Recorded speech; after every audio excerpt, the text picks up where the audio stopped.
Hello BookTube, I'm Erin, welcome back to Waiting Moose. I am here to do the Try a Chapter tag today.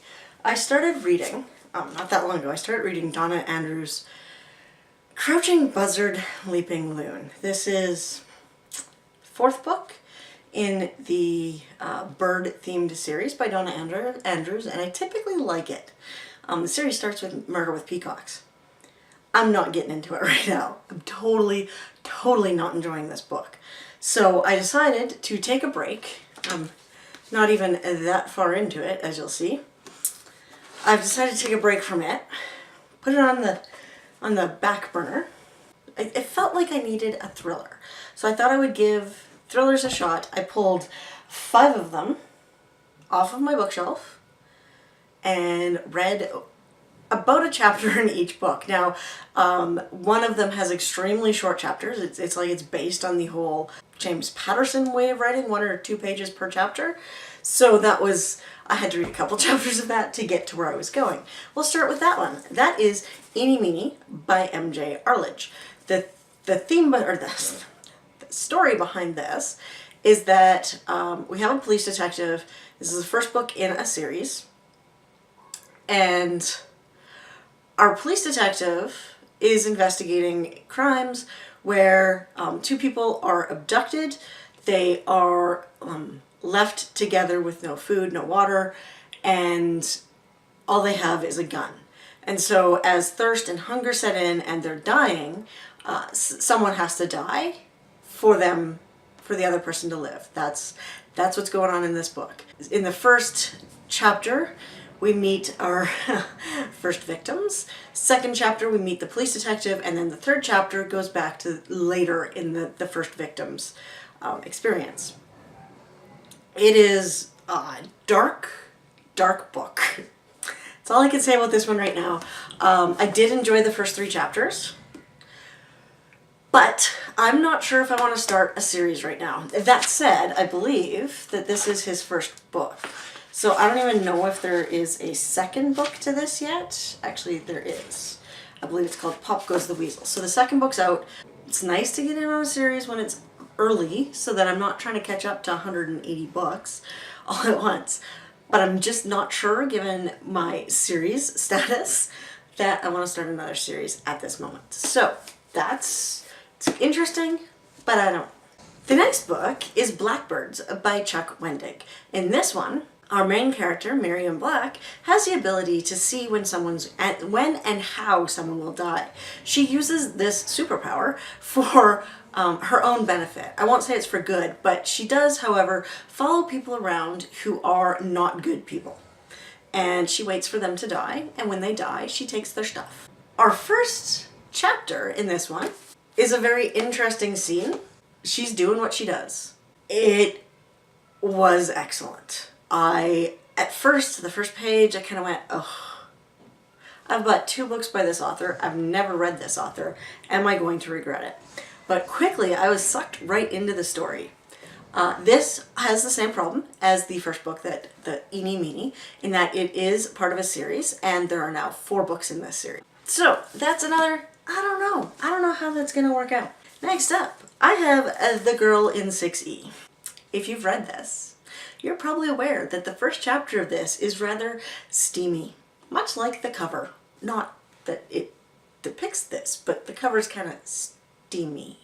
Okay, well anyway, this book, I believe it's a standalone. It's definitely erotica, based on that first page, or first chapter, and it looks like we've got a woman living, I don't know if she's agoraphobic and she's like locked herself, or if she's been kidnapped and she's hanging out in an apartment, or what the deal is, but obviously she lives her life through the internet and virtual sex with men. It's not the same as these two. These two look like they're going to be morbid, lots of death, dark, twisty thrillers. This one looks like it might be a little more psychological and a little less evil. Well, it's continually evil, but a little less bloody and less death. I read the first chapter in The Woman in Cabin 10 by Ruth Ware. She's also the author of In a Dark, Dark Wood, which is another book that I've seen around YouTube, or BookTube. I bought this one because of the cover. I love the little shiny rain on the cover. A woman wakes up in the middle of the night and there's somebody in her apartment or her house, her living quarters, and she confronts them. He attacks her and locks her in the bedroom basically and runs away. So she's trapped in her bedroom when the first chapter ends. And I don't know how that relates to the story of the woman in cabin 10, because this is about a cruise ship and this woman is in her house. So I don't know where this book is going, but it was definitely a very good start. I want to know where it's going. I want to know what the heck is the deal with this story of the guy in this woman's bedroom, and when do they get on the cruise ship, because I want to go on a cruise in a book. Finally, I read the first chapter in I See You by Claire McIntosh. She is the same author who wrote I Let You Go. I really enjoyed I Let You Go. She is a British police officer, and so she writes a fairly, I think, realistic book. This starts out a little slow. I will, one chapter was 8 pages, and it's description of a woman going home on the tube, reading the paper. Yeah. Which, fair enough, since the whole thing behind this book is that Zoe is our main character, and she's going home from work one day when she comes across her picture in the classified section of a newspaper. Yeah, she starts to become a little concerned about the fact that, obviously, her paper is showing up in the personals section. Yeah, and it's with a website listed beside it and a text number. This ends with her finding her picture in the paper.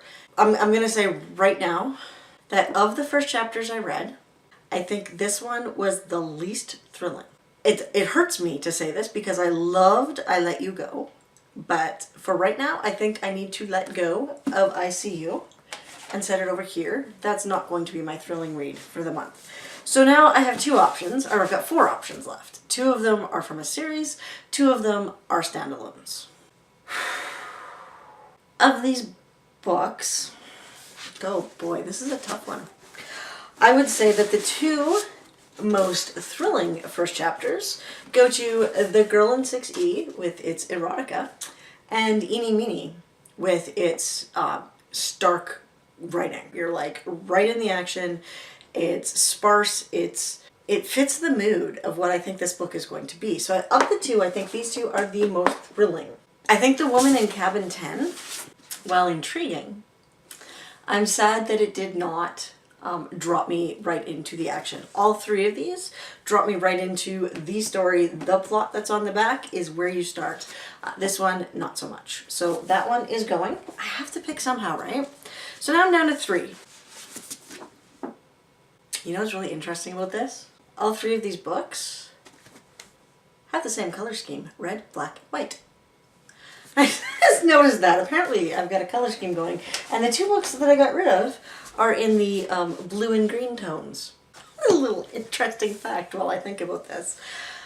The Girl in 6E. I'm going to take this out of my list because I know I've seen people talk about this on BookTube, and it gets mixed reviews. So I'm really not sure whether or not I want to invest in a book with mixed reviews tonight. So that one is going on the to read later pile. So now I'm down to Chuck Wendick. I own 2 of his books, and I follow him on Twitter.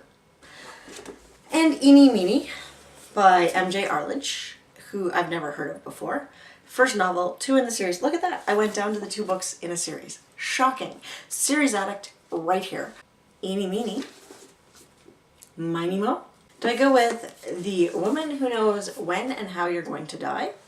Or do I go with the psychopath putting people in a situation where they have to kill each other? You know what? This is supposed to make it easier, isn't it? You're supposed to read the first chapter and be like, oh, that's the one I want to read. And I was so hoping I would have actually done the whole sitting and reading in front of you guys, but I read them in the tub, and that was not going to be filmed. No one wants to see that. There's an image you're not going to get out of your head anytime soon. Okay, have you done this challenge? Was it this hard for you to pick books? I'm really curious because I need to know. And did you end up with like a whole color scheme that worked out in all of your choices where they were all red and black? or whatever color you ended up with. Oh, this is a hard choice. I'm going with Chuck Wendig and Blackbirds. I felt like what made the decision for me on this one is I liked Miriam Black's voice in the first chapter. She is definitely not your typical female character in a book. She's got attitude, she's got personality, she's, you know, it's not this milquetoast character. I feel like this character is going to come across with some attitude, and she is going to be kick butt throughout this book. So that is the book I'm reading next. Blackbirds by Chuck Wendig. Here's hoping that it is a good one. Have a great night, everyone.